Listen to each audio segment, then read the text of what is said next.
Tonight, authorities are going after Anonymous, the group responsible for Operation Payback, which temporarily crippled the websites of MasterCard, Visa, and PayPal after those companies cut off financial services to WikiLeaks. 5 people have been arrested in the UK.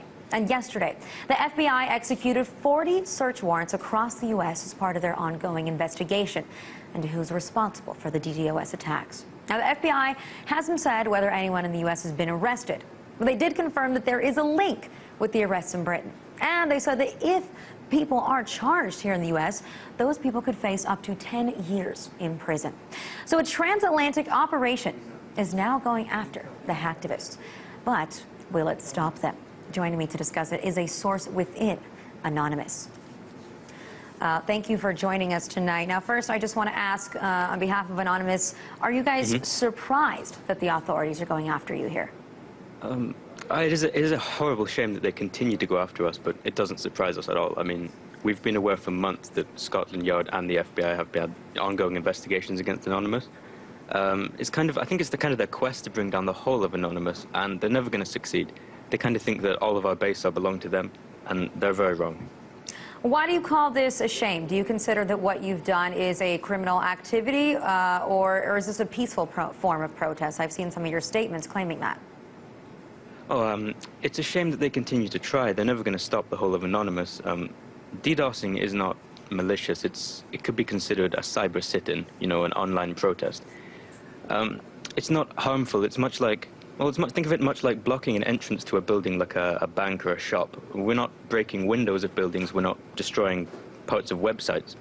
We're simply denying access to it. That's the point. Distributed denial of service attacks. It's just a protest, but online.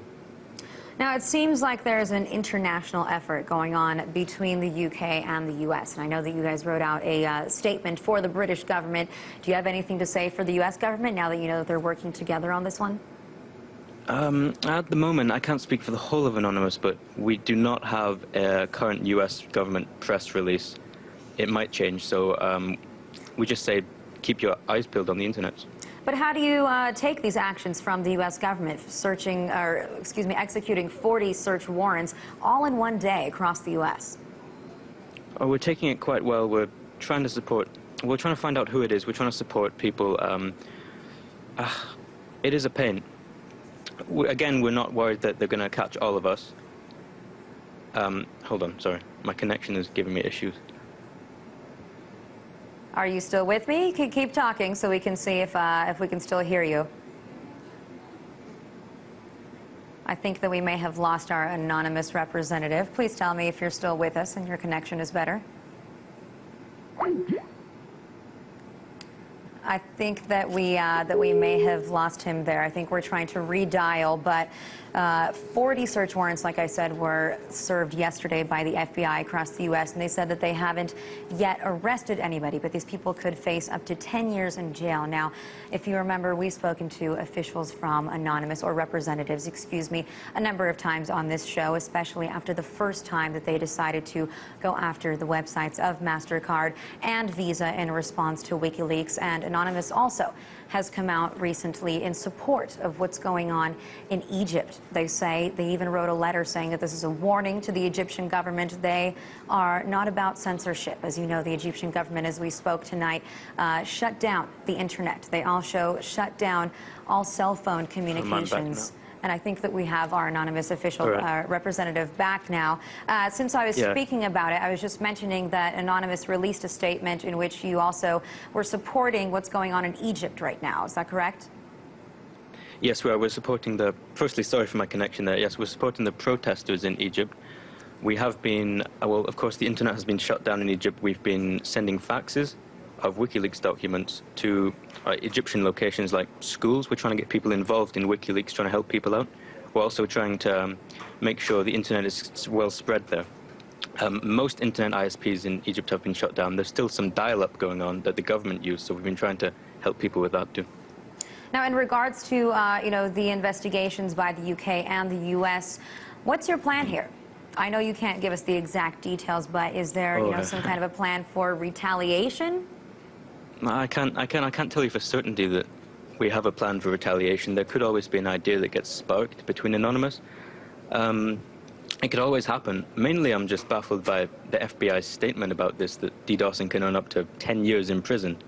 It's pretty ridiculous. I think they just see us as hackers on steroids. They're trying to take us all down. But we don't have any initial plans, but that could change. Well, I also just want to know, in response to some of your actions lately when it comes to these DDoS attacks, what kind of a response have you gotten from people? Obviously not from government officials who aren't too happy about it, but from regular citizens, from the public. Are they supporting you here? I'm in lesbians with this question, definitely. We've got such a large influx of positive support from everyone. Well, not everyone, but a majority over the past couple of months. I mean, more and more people are realizing that they need to fight back against governments who think they can bite at their citizens. I mean, bringers of censorship and corruption need to learn that if they keep biting the anonymous hand will bitch slap them in the face. And we just want to stress that everyone is anonymous. We're not a secret club, a malicious hacking group, a cult of cyber terrorists, or an underground insurgent clan. I mean, we're not contained within one IRC network, one image board, or one human generation. I mean, we're everyone and we are no one. We're the producers of your show, we're the people at home watching it, on YouTube or other televisions. And if you want to help out our cause, we have sites like anonnews.org and anonops.ru to get started. We have press releases, news sources, a forum, and a public IRC network that you can come on any time. We're never going to give you up. We're never going to let you down.